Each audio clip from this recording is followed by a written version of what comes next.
အားလုံးမင်္ဂလာပါဒီကနေ့ကျွန်တော်တို့ဒီပြီးခဲ့တဲ့တော့ပါเนาะ6ကျိုးရယ်5ကျိုးရယ်နဲ့ကျွန်တော်တို့ဒီ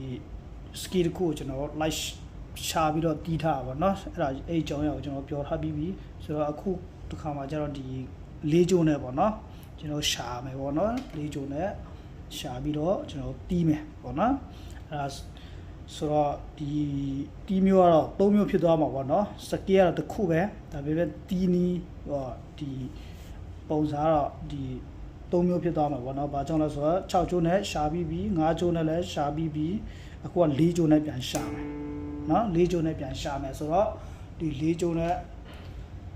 ကျွန်တော်ဒီမှာ G နဲ့ပဲစမယ်เนาะ G နဲ့ပဲစမယ်ပြီးခဲ့တဲ့တော့လည်း G နဲ့စတာဆိုတော့ဒီတန်ကိုမှတ်ထားရမယ်4ကျိုး G တန်ကဘယ်မှာရှိမလဲဆိုရင်ဒီကနေစမယ်နော်ဒီမှာ G ရှိရနော်ဆိုတော့အဲ့ဒါကိုတော့ကျွန်တော်နားလည်ထားရမှာနော်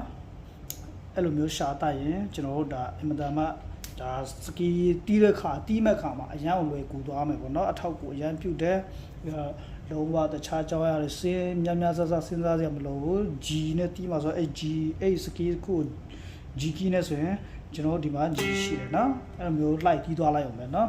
ဆိုတော့နံပါတ်1ချက်ကတော့ကျွန်တော်ဒီတီးမဲ့စကီကိုကျွန်တော်တီးထားဖို့လိုတယ်အလုံးတွေပေါ့နော်အဲ့ဒါပဲနော်အဲ့ဒါကိုကျွန်တော်လုံးဝရထားဖို့ပထမအနေနဲ့လိုတယ်ဆိုတော့အဲ့ဒီ G key ကနေပြီးတော့မှတခြား key တွေ A key တို့ဘာတို့ညာတို့မှာသွားတီးမယ်ဆိုရင်ကျွန်တော်ဘယ်လိုမျိုးတီးမလဲဒီ position ကိုကျွန်တော်မှတ်ထားဖို့တော့အင်မတန်မှအရန်ရေးကြည့်ရဖြစ်တယ်ပေါ့နော် sorry နော်အဲ့လိုမျိုးသွားမလားကျွန်တော်အခုဒီမှာ A ဆိုရင်ဒီမှာ A ရှိတယ် A ချက်ရင်လည်းခုနကတော့ပုံစံလေးတိုင်းပဲကျွန်တော်ဆင်းသွားမယ်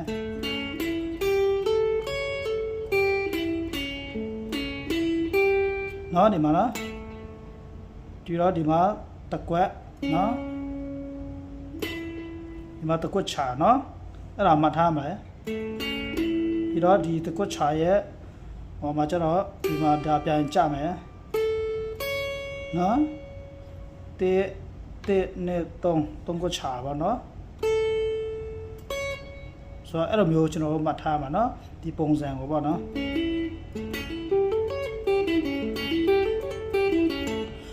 ဆိုရင်ကျွန်တော်တို့ဒီ any key ပေါ့နော်တခြား key တွေနဲ့လည်းကျွန်တော်တို့တီးရတယ်အမှန်တမ်းမှလွယ်ကူသွားမယ်ပေါ့နော်ဆိုတော့ကဲကျွန်တော်ပြောင်းကြည့်အောင်ဒီ key နဲ့ဒီ key 4ကျိုးနဲ့ပြန်ရှာမယ်ဒီမှာရှိတယ်နော်ဒီမှာရှိတယ်ဆိုတော့ဒီမှာ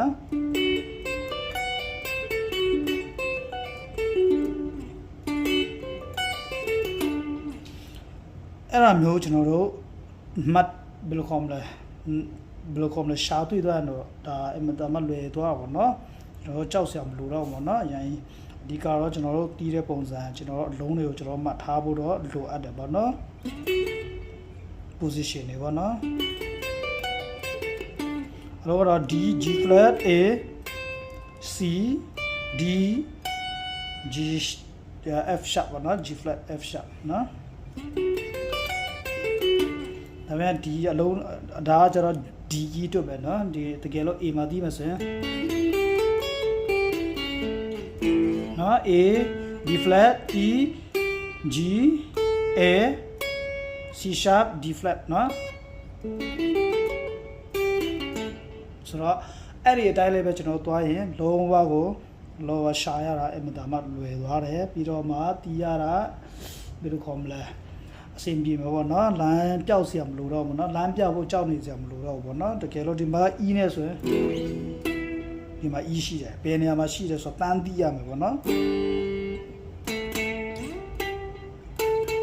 ဒီမှာ A နော်တွေ့လားဒီမှာ G ဒီမှာ F နော် F နဲ့တီးမယ်ဆိုရင်အဲ့လိုလေးပဲအဲ့ဒါဆိုရင်ကျွန်တော်တို့ F နော် F နဲ့ရသွားပြီပေါ့နော်အခု A နဲ့ဆိုရင်ဒီမှာ A ရှိမယ် sorry ဒီမှာ A ရှိမယ်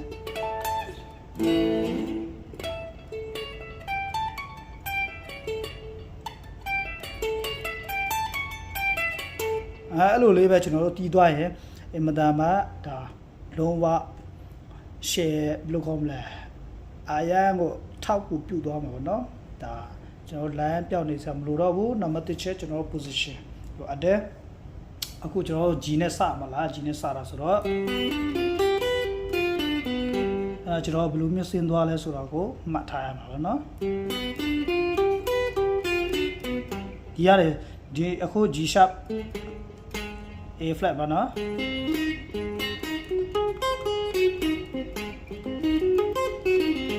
အဲ့လိုပဲ